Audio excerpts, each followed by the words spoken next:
Office chair prototype. Manufacturing process.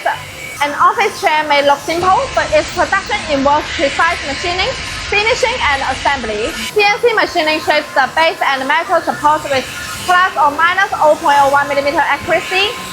Sheet metal fabrication cuts and bends 1 to 3 mm steel or aluminum plates for legs and frames.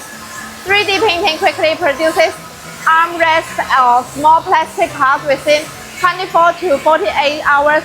Injection molding ensures consistent plastic blanket rests and stitches for batch production. Finishing, metal surfaces are polished to RA 1.6 to 3.2 micrometers to prevent bruise and enhance appearance. Some parts are coated or electroplated for corrosion resistance. Assembly, base, gas lift, crank rest, armrests, and the casters are installed with plus or minus 0.05 mm precision. Cushion chairs are filled with 30 to 40 kilograms per cubic meter foam and are holstered with fabric or leather.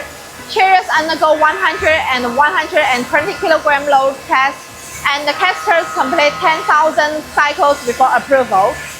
From initial design to final assembly, every chair integrates precision engineering and quality control, producing a finished product ready for use.